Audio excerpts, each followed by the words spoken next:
दोस्तों, आजकल के दिनों में बिटकॉइन काफ़ी फेमस हो रखा है। लोग आजकल बिटकॉइन में काफ़ी इन्वेस्ट कर रहे हैं। लेकिन आखिर ये बिटकॉइन होता क्या है? आपने सुना होगा कि बिटकॉइन एक क्रिप्टो करेंसी है। लेकिन आखिर ये क्रिप्टो करेंसी क्या चीज़ होती है? ये दुनिया में आई कैसे और ये बनती कैसे है? इस वीडियो को देखने के बाद आपका बिटकॉइन से रिलेटेड सारे डाउट्स क्लियर हो जाएंगे। तो बिना किसी देरी के शुरू करते हैं। बिटकॉइन की शुरुआत आज से ठीक 12 साल पहले हुई। जनवरी 2009 में सतोशी नाकामोटो नामक एक व्यक्ति ने एक पेपर पब्लिश किया जिस पे लिखा था कि एक ऐसा इलेक्ट्रॉनिक मनी जिसका आप अपने रोज़मर्रा की खरीदारी में इस्तेमाल कर सकते हैं बगैर किसी तीसरे आदमी के इंटरफेरेंस करे बिना। जैसे कि जो नॉर्मल पैसा होता है रुपीस, उसे गवर्नमेंट कंट्रोल करती है, लेकिन जो क्रिप्टो करेंसी या बिटकॉइन होता है उसे कोई कंट्रोल नहीं करता। एग्जाम्पल के तौर पे मान लीजिए आप अपने दोस्त को 100 रुपये ट्रांसफ़र करते हो, तो आप ये पैसे या तो बैंक के थ्रू ट्रांसफ़र करोगे या कैश के ज़रिए, जो कि सरकार द्वारा इशू किया गया है। और इस पूरे ट्रांजैक्शन की प्रक्रिया में सरकार इस पर पूरी निगरानी रखेगी। लेकिन जब आप बिटकॉइन अपने दोस्त को दोगे तब ये पूरा प्रोसेस एनोनिमस होगा, जिस पर किसी का कंट्रोल नहीं होगा। बिटकॉइन एक क्रिप्टो करेंसी है और क्रिप्टो करेंसी एक डिजिटल करेंसी होती है। इसका कोई फिजिकल रूप नहीं होता।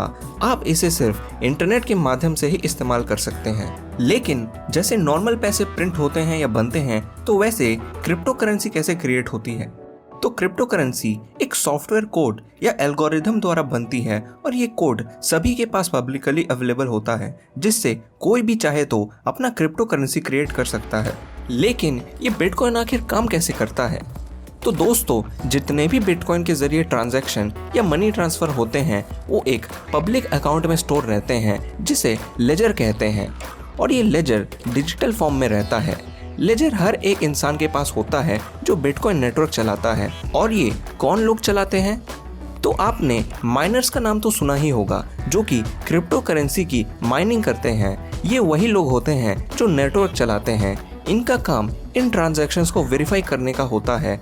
मान लीजिए कि आपके पास एक बिटकॉइन है और ये आप अपने दोस्त को देना चाहते हो, तो माइनर्स क्या करते हैं कि वो चेक करते हैं कि आपके पास सही में बिटकॉइन है भी कि नहीं, और बिटकॉइन भेजने के बाद आपके दोस्त के पास पहुंची भी या नहीं।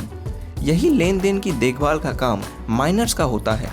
इसे करने के लिए माइनर्स को कॉम्प्लेक्स इक्वेशन सॉल्व करने होते हैं और हर एक बिटकॉइन की एक अलग आइडेंटिटी या टोकन होती है। माइनर्स का काम इसे ही ढूंढना होता है। जब माइनर्स ये काम कर लेते हैं तो नेटवर्क के सारे सिस्टम ये कंफर्म करते हैं और ट्रांजैक्शन कंप्लीट हो जाती है। इस पूरे सिस्टम को ब्लॉकचेन कहा जाता है। माइनर्स को इस सब के बदले में बिटकॉइन मिलता है और इसीलिए माइनिंग आजकल के दिनों में इतनी फेमस है। तो बिटकॉइन आखिर स्टोर कहाँ करेंगे? तो उसके लिए एक बिटकॉइन वॉलेट होता है जिसमें आपको अपना एक अकाउंट बनाना पड़ता है और आपका जितना भी बिटकॉइन होगा वो इस बिटकॉइन वॉलेट में स्टोर्ड रहेगा। आपने हाल ही में सुना होगा कि पीसी के पार्ट्स जैसे प्रोसेसर और ग्राफिक कार्ड्स की काफ़ी कमी चल रही है और लोग काफ़ी ज़्यादा पीसी पार्ट्स माइनिंग के लिए खरीद रहे हैं। तो ऐसा इसीलिए क्योंकि माइनिंग करने के लिए आपको काफ़ी हाई एंड कंप्यूटिंग पावर की ज़रूरत होती है, जो कि ये कॉम्प्लेक्स इक्वेशन सॉल्व कर सके। लेकिन आखिर बिटकॉइन यूज़ करने का फ़ायदा ही क्या है?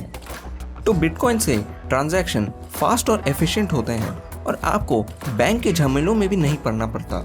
और बिटकॉइन की मदद से आप काफ़ी आसानी से इंटरनेशनल ट्रांजैक्शन भी कर सकते हैं, जो कि अगर नॉर्मल पैसों से करें तो उसके लिए आपको कुछ अमाउंट पे करना पड़ता है। लेकिन बिटकॉइन का मेनली आजकल लोग एज अ इन्वेस्टमेंट के तौर पे यूज़ करते हैं, जिसमें वो कुछ बिटकॉइन में पैसे लगाते हैं और कुछ सालों बाद बिटकॉइन की प्राइस बढ़ने पर उसे बेचकर प्रॉफिट कमाते हैं। लेकिन कुछ पॉजिटिव्स के साथ बिटकॉइन के कुछ नेगेटिव्स भी हैं, जैसे कि बिटकॉइन का इस्तेमाल लोग गलत कामों के लिए भी करते हैं, जैसे डार्क वेब में ड्रग्स या हथियार खरीदना। और इन सब के ऊपर किसी का कोई कंट्रोल भी नहीं होता, जिसकी वजह से बिटकॉइन या क्रिप्टो करेंसी में पैसा लगाने पर काफ़ी लोगों के साथ फ्रॉड या स्कैम भी होता है। तो दोस्तों, आपकी क्या राय है बिटकॉइन के बारे में? हमें नीचे कमेंट सेक्शन में ज़रूर बताएं। और वीडियो अच्छी लगी हो तो लाइक ज़रूर कीजिएगा, अपने दोस्तों के साथ शेयर कीजिए, चैनल को सब्सक्राइब कर लीजिए और ऐसी ही इंटरेस्टिंग वीडियोस देखने के लिए।